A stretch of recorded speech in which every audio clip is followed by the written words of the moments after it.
Halo semuanya, kembali lagi bersama saya Isran Muhammad Pakaya. Nah, dalam kesempatan kali ini saya akan menjawab beberapa pertanyaan yang masuk ke saya berhubungan dengan video kemarin ya teman-teman. Jadi banyak yang bertanya ke saya, Kak, orang tua saya pensiunan PNS, TNI, Polri. Untuk kehidupan sehari-hari saja sekarang sudah kurang.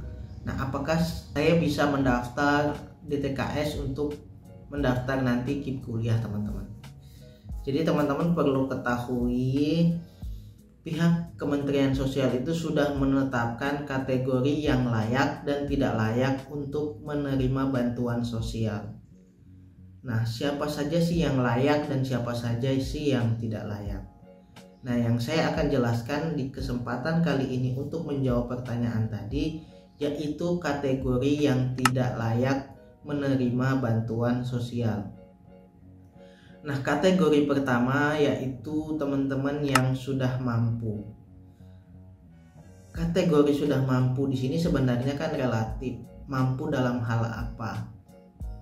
Nah, yang sering digunakan saat ini yaitu orang itu dicap mampu ketika aset atau barang yang dimiliki itu sudah banyak. Misalnya rumahnya besar, mobilnya 1, motornya 2. Pokoknya aset-aset yang sebenarnya tidak mampu dibeli orang yang tidak berkecukupan tapi punya aset tersebut. Nah, itu juga bisa menjadi pertimbangan untuk teman-teman ya. Kalau orang tua teman-teman misalnya memang tidak mampu tapi asetnya banyak, itu juga akan susah nanti mendapatkan bantuan sosial. Tapi memang kejadian di lapangan ya saat ini, rumahnya besar tapi mendapatkan bantuan sosial, bahkan sampai dipasang yang kuning-kuning itu biasanya dari dinas sosial kan, keluarga penerima bantuan PKH. Itu sebenarnya kan harusnya secara moral malu ya, itu kan untuk orang-orang yang tidak mampu, tapi tidak tahu kenapa kok masih mau menerima seperti itu. Kita juga kan tidak tahu kondisi di dalam rumah itu seperti apa. Kemudian yang kedua yaitu orang tua teman-teman itu berprofesi sebagai PNS, TNI, dan Polri. Nah, sudah jelas ya teman-teman. Jadi untuk teman-teman yang orang tuanya berprofesi tadi sebagai PNS, TNI, dan Polri tidak bisa mendapatkan bantuan sosial. Artinya teman-teman tidak bisa mendaftar di DTKS. Jadi walaupun salah satu bukan profesinya sebagai itu, tapi kalau salah satunya ada misal ayah atau ibu, ya teman-teman tidak bisa mendaftar di DTKS.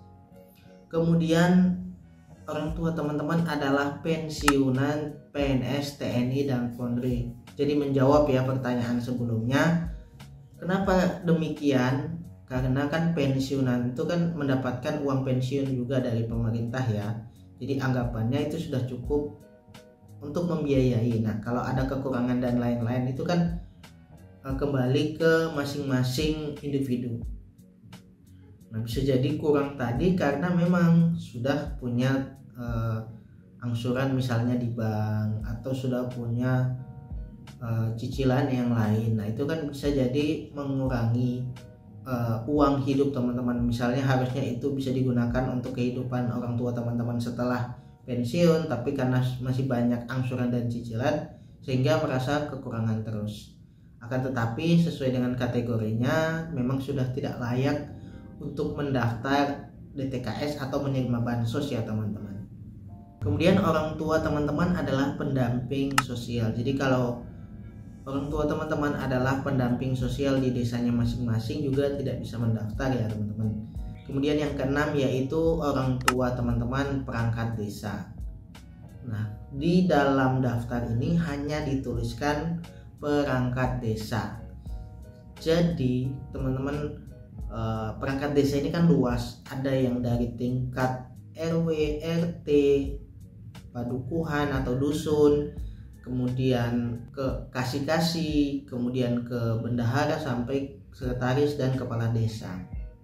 Nah, karena di situ ditulisnya hanya perangkat desa, artinya apa teman-teman? Artinya ya semua jabatan yang ada di struktural desa, jika orang tua teman-teman masuk di salah satunya ya tidak bisa mendaftar.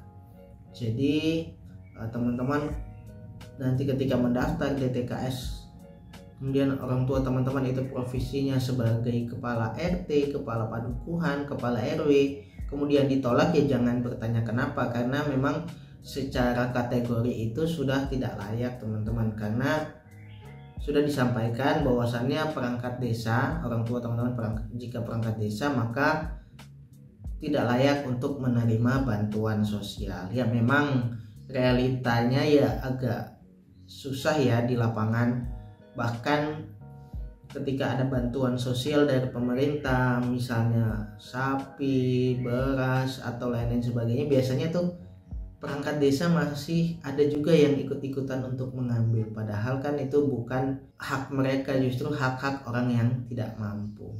Kemudian yang ketujuh yaitu orang tua teman-teman penghasilannya bersumber dari APBN dan APBD. Jadi orang tua teman-teman bekerja misalnya pegawai di BUMN atau di BUMD. Apa itu BUMN? Adalah badan usaha milik negara, misalnya PLN atau KAI atau Kimia Farma. Nah, perusahaan-perusahaan BUMN seperti itu atau PTPN juga bisa. Nah, teman-teman tidak bisa mendapatkan bantuan sosial. Kemudian juga BUMD teman-teman. Apa itu BUMD? Adalah badan usaha milik daerah. Misalnya apa? PDAM itu tidak bisa teman-teman, nanti kalau orang tuanya kerja di PDAM itu tidak bisa mendapatkan bantuan sosial, atau perusahaan-perusahaan daerah lainnya yang orang tua teman-teman kerja di situ. Kemudian yang terakhir yaitu tenaga kerja dengan penghasilan di atas UMP dan UMK atau upah minimum provinsi atau upah minimum kabupaten kota. Jadi untuk kategori ini juga agak susah ya untuk ditetapkan sebenarnya layak atau tidak layak. Cuman ya karena sudah ada aturannya ya kita ikuti seperti itu. Jadi misalnya UMP kalau di daerah misalnya Jogja ya 1819.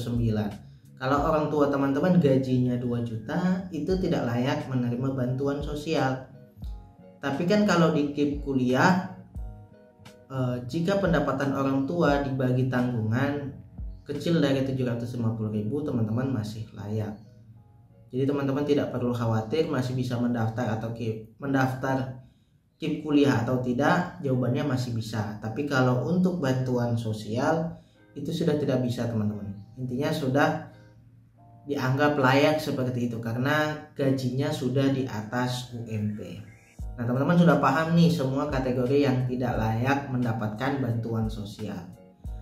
Nah, jika teman-teman tidak masuk dari 8 kategori ini, artinya teman-teman layak menerima bantuan sosial. Silahkan mendaftar di TKS baik melalui desa secara offline atau melalui aplikasi cek bansos secara online. Nah, semua videonya sudah saya jelaskan di video-video sebelumnya, nanti akan saya sertakan di link deskripsi ya teman-teman untuk secara online ataupun offline.